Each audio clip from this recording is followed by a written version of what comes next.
Welcome everyone to the final part of the X series.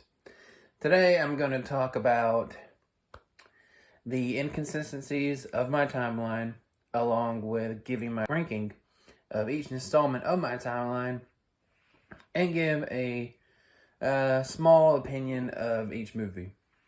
And the first thing I want to do is go through each installment, and then later on I will talk about the inconsistencies. Hopefully this will be pretty quick. So at number 10, it is The New Mutants. I enjoyed The New Mutants. I didn't love it or anything, but, it's nowhere near as bad as people have made it out to be. At number 9, X2. A lot of people say this is the best out of the X-Men trilogy. I disagree, obviously. It's not that I hate the movie or anything. I just don't like it as much. There's a lot of dull moments in the movie, way more than X1 or X3, in my opinion. But that's to be expected, considering it's the longest installment of the original trilogy. At number 8, it's the first X-Men movie. Don't know what it is about this movie, but I really like it. And I know it doesn't seem like it with being at 8, but I really do enjoy it. I just, for some reason, couldn't put it higher. And I think that has to do with the simple fact that I don't know why I like it as much as I did when I first saw it. And when I say when I first saw it, that was last year. And last year was not actually the first time I've seen it. It was just the first time I saw it from beginning to end. That happened with both X1 and X2. Onward to number 7, it is The Wolverine. I liked it way more the first time I watched it. Not to say that I dislike it now or anything, it's just, it wasn't as good as what I remembered from the first time I saw it. At number 6, it is X3. When I first saw the movie, it was the first X-Men movie I watched, and it was the first one I watched from beginning to end. There's just something about X3 that I just find so much fun. And I think it has to do with its simplicity and how over the top it is, because it is the most over the top of the original trilogy, for which, in my opinion, that's why I have it at number 6, just because it's just so much fun. At number 5, it's First Class. First Class, it's not as fun as X3 in my opinion, but it is objectively better and has better character development and everything else that requires for a movie to be objectively good. But it just, a lot of people have it higher on their list, but it wasn't that great to me. Again, not saying it's bad. Obviously, it's at number 5, so, I don't find it to be bad by any standard.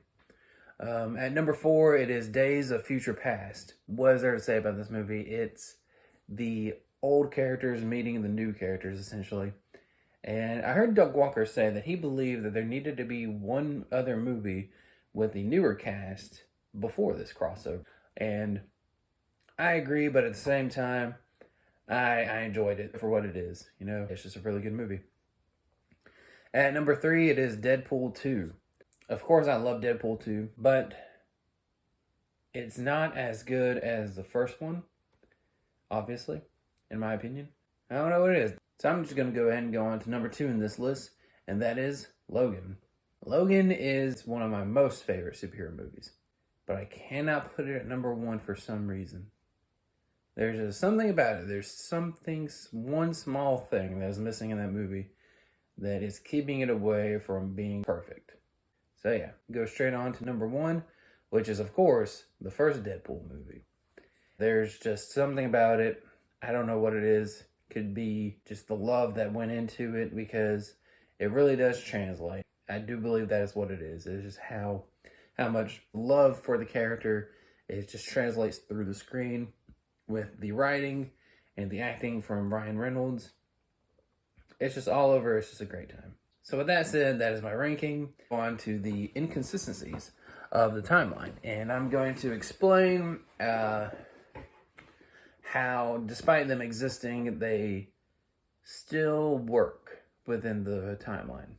In X-Men 1, Charles Xavier states that he met Magneto when he was 17 years old. When you watch First Class, it's very obvious that Charles is not 17 years old. So I'm going to say Realistically speaking, while Charles Xavier is one of the smartest characters in all of Marvel, he's still human. So I think it was just slip of the tongue, honestly.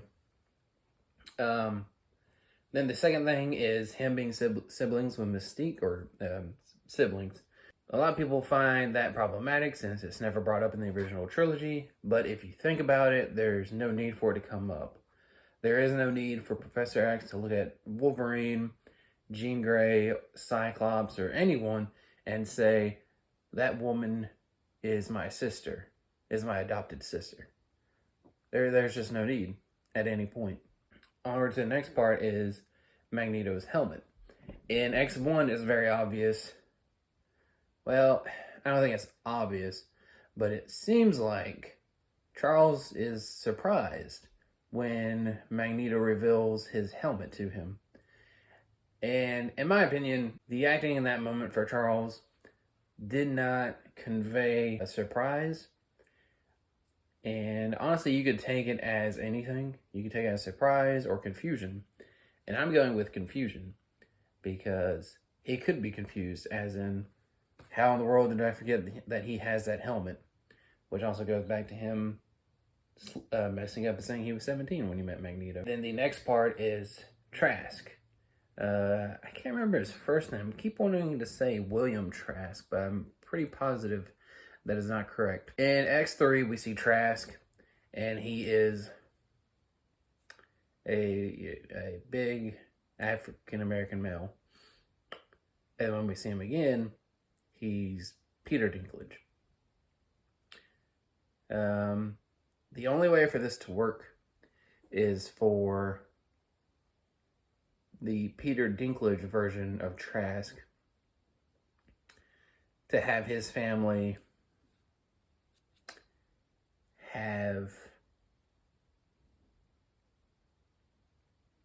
owned the other Trask's family.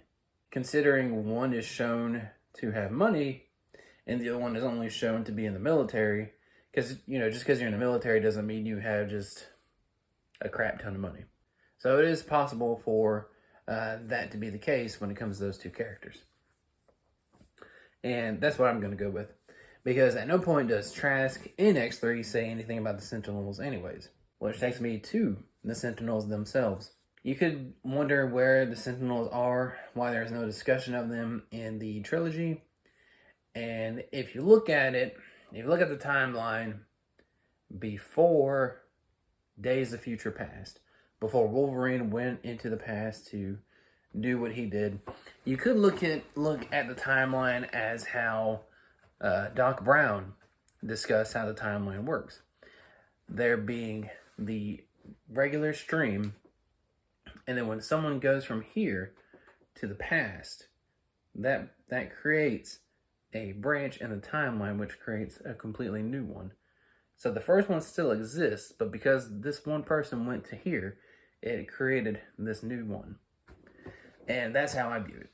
Because Wolverine went back into the past, it created this new timeline where the Sentinels were created much faster and had more exposure and everything else. Whereas in the original timeline, it was still taking time to create the Sentinels and everything else. So what we saw happen in Days of Future Past did not happen the way that it happens in the movie until Wolverine goes into the past. So when they're discussing how Mystique killing Trask is what started the Sentinels, or at least made the Sentinel program speed up, that's how the timeline flows originally, before Wolverine goes into the past. So the Sentinels were being made, it was just taking a long time for them to get to this point. And the Sentinels actually were introduced in the Wolverine at the end credits. So that is where that's how the original timeline flows. And then when Wolverine goes into the past, that creates the new timeline that branches off. And then that's when we see Jean Grey and Cyclops still being alive in the future. Onward to Hank being human in X2. I didn't notice this in X2. I believe I only noticed it when Doug Walker reviewed X2 as the nostalgia critic, and he pointed out that it was technically a bad cameo because it doesn't make sense for Beast to be human in X2 and then for him to be the Beast in X3. But if you watch the two prequels of Days of Future Past and First Class, it shows that he can use a formula to make himself look normal, look completely human. So I believe that's all he did for his theoretically for his first on-screen appearance in the news. So that explains that. Toad. For this to work, the Toad that we see in Days of Future Past would have to be the other Toad's dad or older brother, or maybe it is the same Toad and he just ages really well because he's a mutant. And then he looks different in the future because, I don't know, because he molts, I guess. I don't know if Toads do that. Even if they don't, he could. He's a mutant, so why not? And then last but not least, the most difficult one to explain in my opinion is Charles and Magneto meeting Jean Grey when she was a young girl. In Days of Future Past, we leave off with Magneto and Charles being at odds and Mystique being somewhere. Now, Magneto, he's pretty wishy-washy when it comes to, being against humanity and fighting Charles, and then teaming up with Charles for the betterment of mankind for both humans and mutants. So it is possible for him to, over time to be like, okay, let me go back to Charles. Mystique's not around to talk to him or to bring out the extremists in him or anything like that. So he goes to Charles. They kind of make peace, but it's very evident to both of them that Magneto still sees humanity as the enemy, though he doesn't want to. So they go and meet Jean Grey, and then after however long after meeting her, that's when Mystique comes back and convinces Magneto and tells him about the plans of the Sentinels, which goes back into the original timeline before Logan time traveled. So she killed Trask and then went to Magneto and told him about the Sentinels, and then that's what brought Magneto back towards the force of evil after meeting Jean Grey. And I realized that one's not as difficult as I thought it was. So yeah, that is everything. I hope you guys enjoyed this series, because I know I have. At some point, I do want to come back to the X-Men movies. No time soon. No time soon. But I do want to talk about just the original X-Men trilogy, and I also want to talk about other trilogies that I really love. I'm not going to do a full video where it's all the different trilogies I love. It's going to be separate, of course.